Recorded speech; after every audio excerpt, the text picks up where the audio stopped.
ഇന്ന് ഞങ്ങൾ ഉണ്ടാക്കാൻ പോകുന്നത് അരിപ്പൊടി വെച്ച് ചെയ്യാവുന്ന ഒരു വെറൈറ്റി സ്നാക്കിൻ്റെ റെസിപ്പിയാണ്. അപ്പോൾ നമുക്കതെങ്ങനെയാണ് ഉണ്ടാക്കുന്നതെന്ന് നോക്കാം. ആദ്യം തന്നെ സ്നാക്കിന് വേണ്ടിയിട്ടുള്ള മസാലയൊന്ന് റെഡിയാക്കാം. അതിനായി ഒരു പാൻ അടുപ്പത്ത് വെച്ചിട്ടുണ്ട്. അതിലേക്ക് 3 ടേബിൾ സ്പൂൺ ഓയിൽ ചേർത്ത് കൊടുത്തതിന് ശേഷം ചെറിയ ജീരകം ഇട്ട് പൊട്ടിക്കുക. അതിനുശേഷം കറിവേപ്പില, പച്ചമുളക് ഇവയെല്ലാം ഇട്ട് നല്ലപോലെ വഴറ്റിയെടുത്തതിന് ശേഷം ഇനി ഇതിലേക്ക് ചോപ്പ് ചെയ്ത് വെച്ച സവോള കൂടി ചേർത്ത് കൊടുക്കുക. ഇതെല്ലാം കൂടി നല്ലപോലെ മിക്സ് ചെയ്തെടുക്കണം.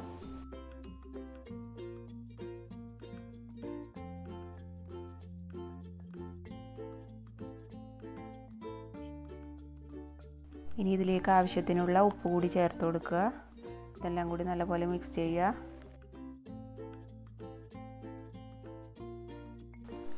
ഇനി ഇതിലേക്ക് 1 ടേബിൾ സ്പൂൺ ഇഞ്ചി വെളുത്തുള്ളി പേസ്റ്റ് കൂടി ചേർത്ത് കൊടുക്കണം.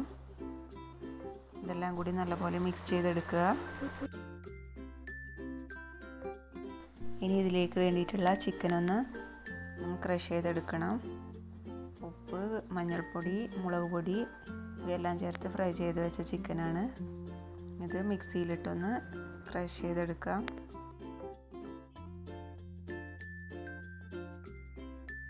അപ്പോഴേക്കും നമ്മുടെ സവാള നല്ലപോലെ വഴന്ന് വന്നിട്ടുണ്ട്. ഇനി ഇതിലേക്ക് 1/4 ടീസ്പൂൺ മഞ്ഞൾപ്പൊടി, 1/4 ടീസ്പൂൺ കുരുമുളക് പൊടി,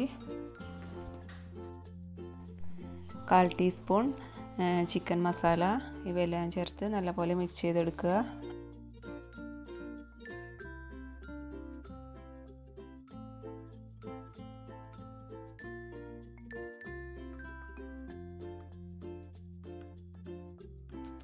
ഇനി ഇതിലേക്ക് 1 ടേബിൾ സ്പൂൺ സോയാ സോസ് കൂടി ചേർത്ത് കൊടുത്തിട്ടുണ്ട്.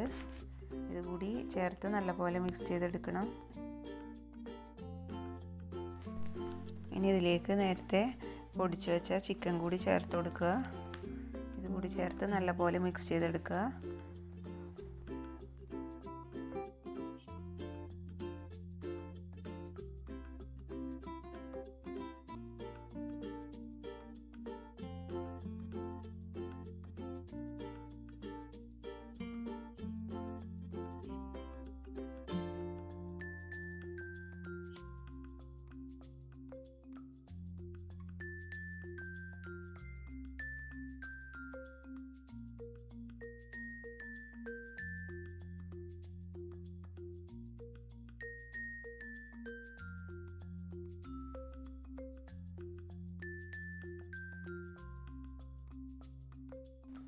ഈ സമയത്ത് കുറച്ച് മല്ലിയില കൂടി ചേർത്ത് കൊടുക്കണം. എൻ്റെ കയ്യിൽ ഇല്ലാത്തത് കൊണ്ടാണ് ചേർത്ത് കൊടുക്കാതിരുന്നത്.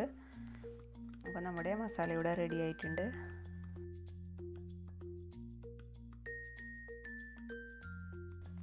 ഇനി നമുക്ക് ഇതിന് വേണ്ടിയിട്ടുള്ള മാവ് റെഡിയാക്കാം. അതിനായി 1 ടേബിൾ സ്പൂൺ വലിയ ജീരകം, 4 ചെറിയ ഉള്ളി, 1 ചെറിയ കഷ്ണം ഇഞ്ചി, 1 അരമുറി തേങ്ങ ഇവയെല്ലാം ചേർത്തൊന്ന് ചതച്ചെടുക്കാം.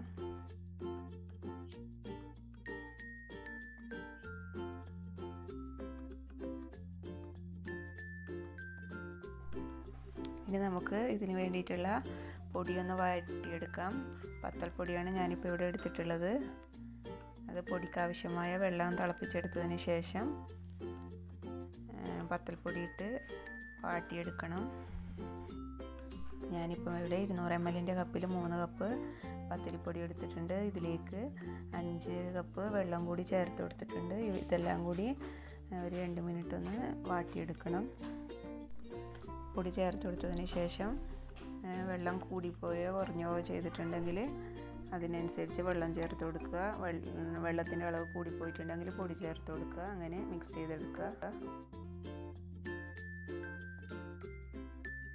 ഇനി നമുക്ക് ചൂടാറാനായി ഒരു പരന്ന പാത്രത്തിലേക്ക് മാറ്റി കൊടുക്കുക. തണിഞ്ഞതിന് ശേഷം നല്ലപോലെ കുഴച്ചെടുക്കുക.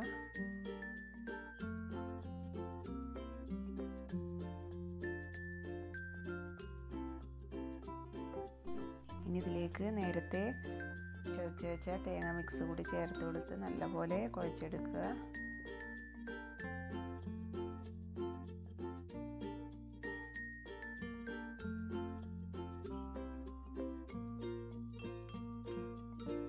കയ്യിൽ ഒട്ടിപ്പിടിക്കാതിരിക്കാൻ കുറച്ച് എണ്ണ തടവി നല്ലപോലെ കുഴച്ചെടുക്കുക.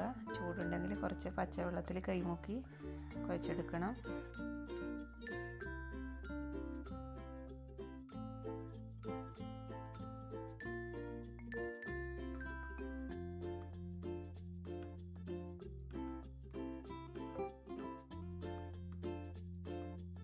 അപ്പോൾ മാവ് ഇവിടെ നല്ലപോലെ കുഴച്ചെടുത്തിട്ടുണ്ട്. ഇനി നമുക്ക് ചെറിയ ചെറിയ ഉരുളകളായി ഉരുട്ടിയെടുക്കണം.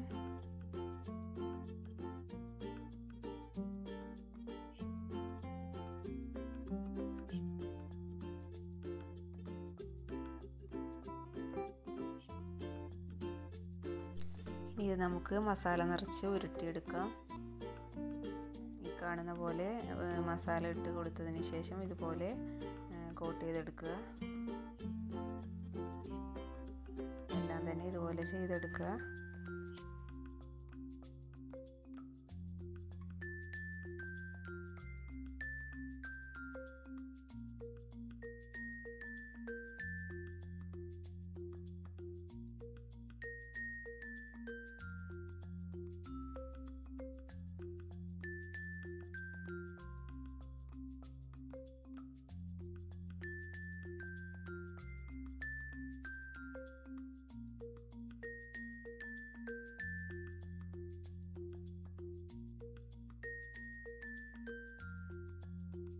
എല്ലാം തന്നെ ഇവിടെ റെഡി ആയിട്ടുണ്ട്. ഇനി ഇതിലേക്ക് വേണ്ടിയിട്ടുള്ള അരി ഒന്ന് സോക്ക് ചെയ്ത് വെച്ചിട്ടുണ്ട്. 1/4 മണിക്കൂറാണ് സോക്ക് ചെയ്ത് വെച്ചിട്ടുള്ളത്. ഞാനിപ്പോൾ ഇവിടെ ബസുമതി അരിയാണ് എടുത്തിട്ടുള്ളത്. ഇത് വെള്ളമൊക്കെ നല്ലപോലെ ഊറ്റിയെടുത്തതിന് ശേഷം ഒരു പാത്രത്തിലിട്ട് കൊടുത്ത് നേരത്തെ ഉരുട്ടി വെച്ച ഉരുളകളെല്ലാം ഈ കാണുന്ന പോലെ പൊതിഞ്ഞെടുക്കുക.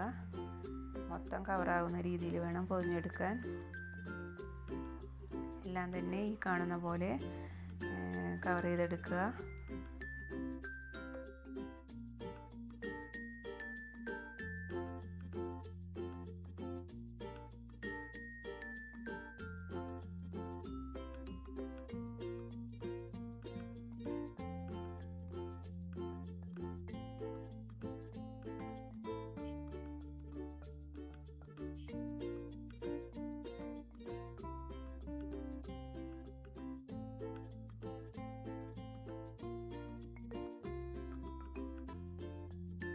അപ്പോൾ എല്ലാം തന്നെ ഇതുപോലെ ഉരുട്ടിയെടുത്തിട്ടുണ്ട്. ഇനി ഇത് നമുക്ക് ആവിച്ചെമ്പിലിട്ട് സ്റ്റീം ചെയ്തെടുക്കണം. അതിനായി ഒരു ആവിച്ചെമ്പ് എടുത്ത് ഇതിലേക്ക് ഈ കാണുന്ന പോലെ ഒരു ഇല വെച്ച് കൊടുത്തതിന് ശേഷം ഇതുപോലെ വേവിച്ചെടുക്കാം. ഞാനിപ്പം വിറകടുപ്പിലാണ് വേവിച്ചെടുക്കുന്നത്.